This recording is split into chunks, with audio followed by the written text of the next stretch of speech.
So you do go over, have questions about.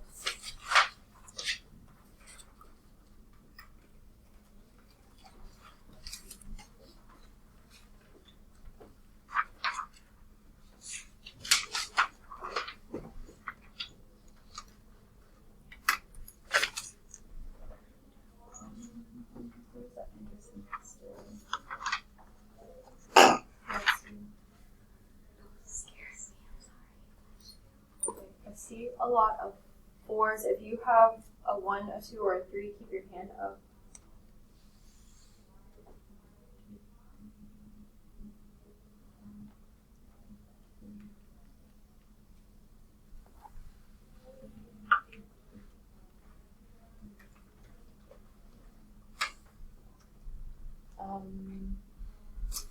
I miscounted what I just said. So I think we'll do, there were a lot of 1s. There were a lot of 4s, and I think there were more 2s than 3s, so we'll do those 3. 1, 2, and 4. 2 can be done in Desmos. 1 can, and 4 you can check yourself, but we'll just do that. So translating is something you cannot use Desmos for. You have to know how to do it. So the quotient of everything after that, we are dividing the two things together. 3 times a number squared, and that's what we're dividing, 6 less than a number. So because it doesn't say a different number, whatever variable you use is going to be the same for both. So the quotient of, we have 3 times a number squared, and 6 less than a number. So 3x squared over x minus 6 would be your final answer. Questions on that? Do we have to use x? No, you use whatever variable you want. They just both have to be the same. Yes. No, because it's 6 less than a number. 6 has to go on the right. Okay, and then for number 2, you could put this into Desmos as is with the n. So we have -2, your absolute value sign is right here, or you can type in ADS with parentheses.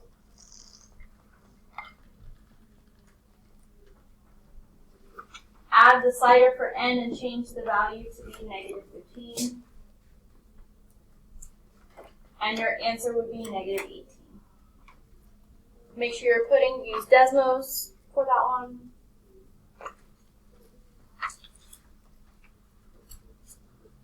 Questions on that?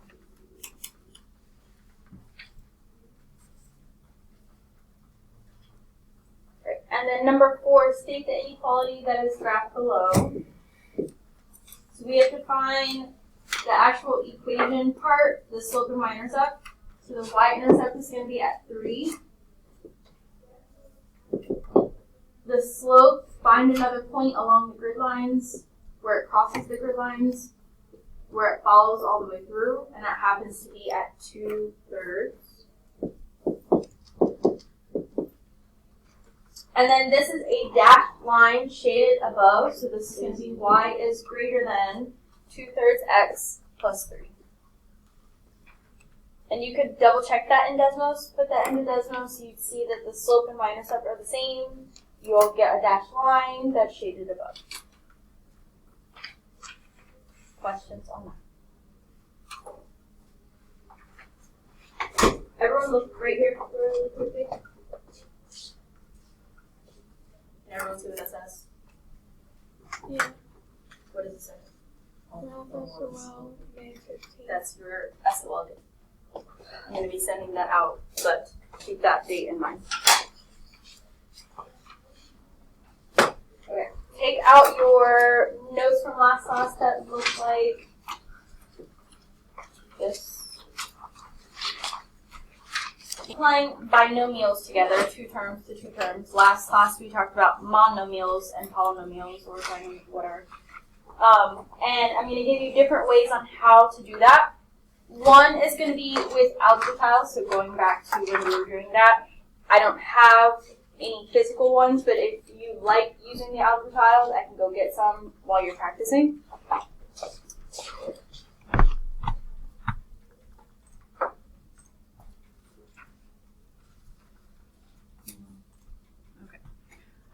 This is in Canvas. One of the side links that says electronic algebra tiles, so feel free to go there, use the expanding brackets, and you'll be on this page. So it's going to start off with monomials multiplying to binomials. So if we were to do this, it's going to like draw out what the negative 2 would look like, draw out what the 3x minus 2 would look like, and you multiply each piece to each piece. So negative 1 times x would give us what? Negative 1x. Negative 1x. The goal when you do this, you want to make like a square or a rectangle. And since we know that's going to be the same, here, I'm just going to do this.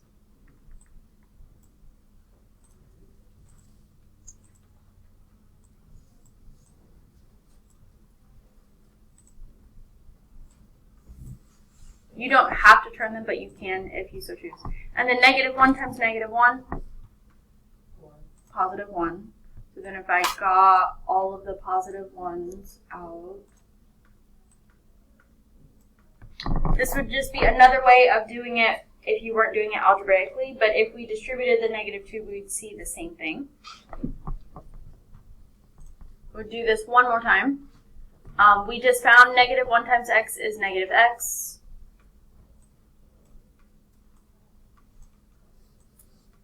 Did that times 3, but that's okay. And negative 1 times 1?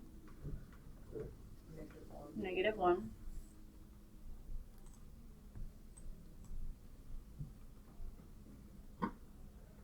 If you had any positive, negatives, zero pairs, you could bring those together, cancel them out, and then just count what's left. Now we have binomials and binomials. Same thing, you're multiplying each thing to each thing. X times x would be what? 2x. Not 2x. X squared, because we're multiplying like bases, so we're adding the exponents.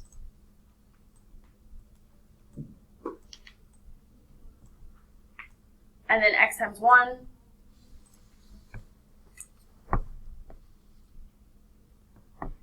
Just x.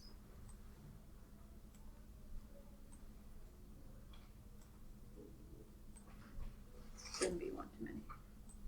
And then 1 times 1 we know is just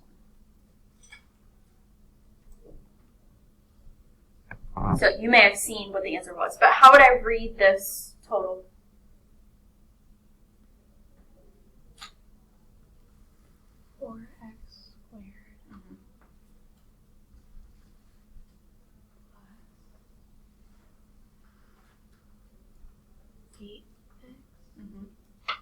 Plus 3. So 4x squared plus 8x plus 3.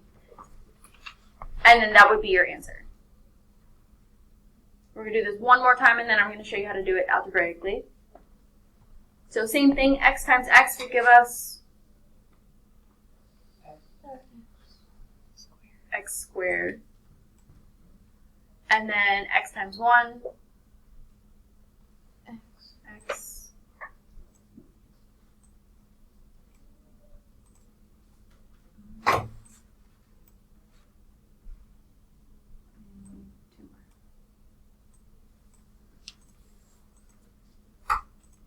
And then 1 times 1 we know is 1.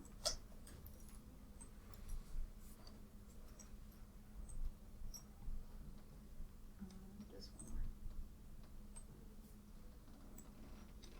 So then that total would be what? 3x squared plus 8x plus 4. Yes, 3x squared plus 8x plus 4. So again, if you like the algebra tiles and want to actually do it with algebra tiles, I can go get you some while you're practicing. I'm also going to show you how to do it algebraically. There are different ways to do this algebraically. You choose whichever way you like the best.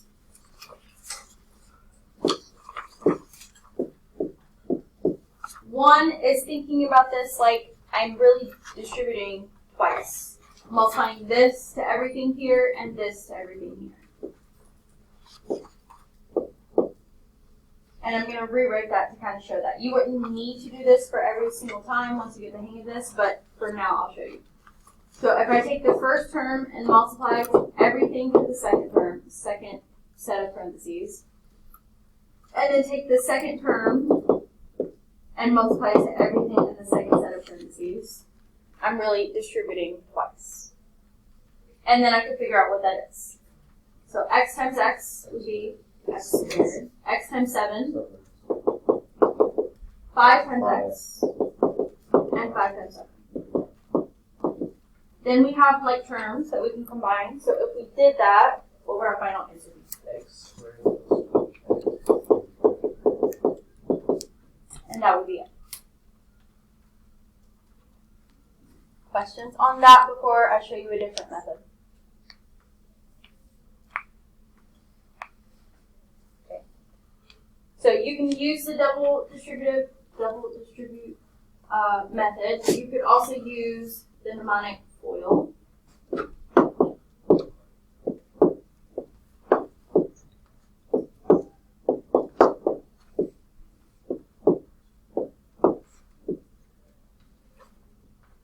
Which stands for first.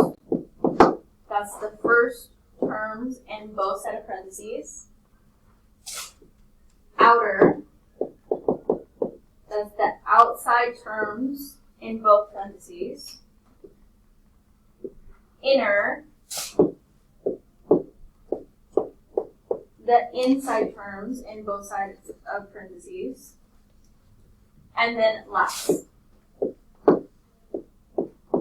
The last terms in both sets of parentheses. So we're going to do it using the mnemonic, actually writing out each piece, but once you get the hang of this, you won't need to do that. So then if I multiplied the first two terms, that'd be x times x, which would give us x squared. The outer terms, x times negative 6, negative 6x. The inner terms, 9 times x. And then the last terms, 9 times negative 6. Negative 54. And then again, combine like terms and rewrite what your final answer is, which would be X squared plus 3x minus 2.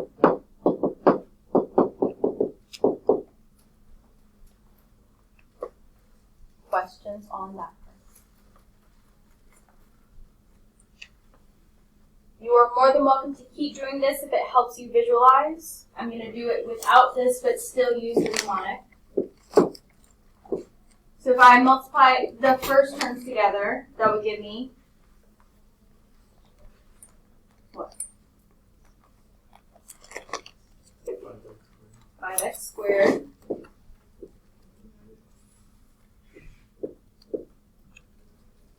And then if I multiply the outside terms together, negative 8x.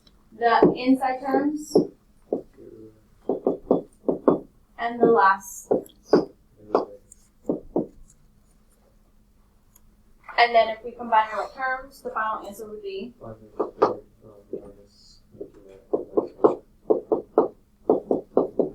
5x squared minus 18x minus 8. Questions so far?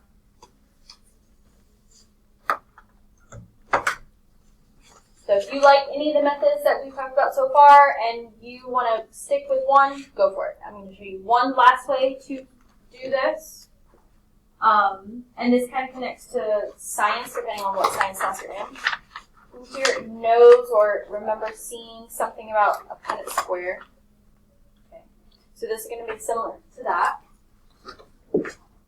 However many terms you have in each set of parentheses, that's going to determine your box. So we have a 2 by 2.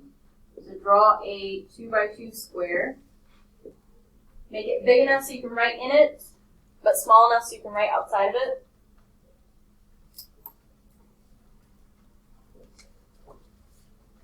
and then take one of the sets of parentheses, it doesn't matter what side you do or which one you pick, put that on the top, bottom side, it doesn't matter. I'm going to put 3x minus 10 on the top, and then the other one down the side. And then you're just going to multiply each piece together. So 2x times 3x would give us 6x squared. 2x times negative 10. What did you say? 1 times 3x. And 1 times negative 10. So this is this different way to organize. And then you can either rewrite everything off to the side and then combine the terms, or combine them in the square itself. And then rewrite the final answer. So if we combine this and wrote the final answer, what would that look like? 6x squared plus 2x minus 10. So 6x squared minus 17x minus 10. Do we have any questions on how the box method works? So you are welcome to use any of those methods, the algebra tiles. If you use that, you have to draw it on the paper if you were using that. The double distributive, the FOIL, showing with or without the work, and then the box method. Okay, I'm going to, on the bottom of yours, there are two other ones that are binomials to polynomials. And I'm going to let you choose. So the algebra tiles works well here, as well as the double distributive and the box method. The FOIL method doesn't really work here because of the middle, the extra term. So which of the two do we want to use, the double distributive or the box method? Double distributive. Okay. So I'm going to rewrite this. So I have the first term times everything here.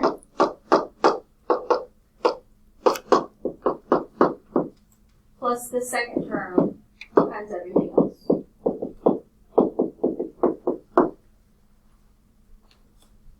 With this, now if you want to use the box method instead while we're doing this, that's fine.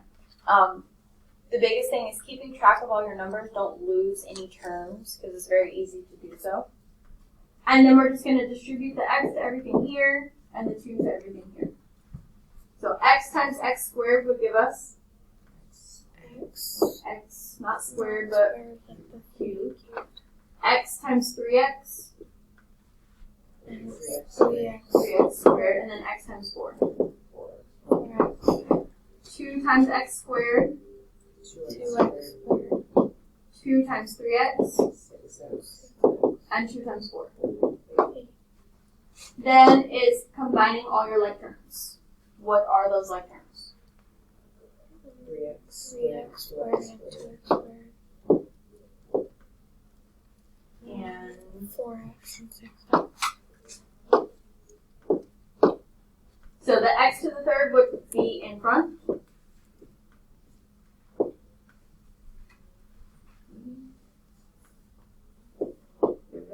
And then if we combine our x squared, that would give us 5x. and then if we combine our x's, 10x. and then plus 8 at the end. How would you do the box method? Because there's 3. You would just make it a 2 by 3 or a 3 by 2 rectangle instead of a square. That was and then you put the 3 on top and the 2, and then you fill everything in.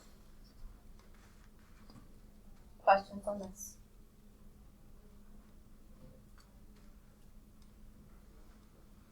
Okay. So I'm going to give you time to practice. The rest of the class, you have time to practice. You're going to be practicing or doing any of the following. Keep working in this set of notes because there's a bunch of practice. The last few pages have specific binomial to binomial, binomial to polynomial questions.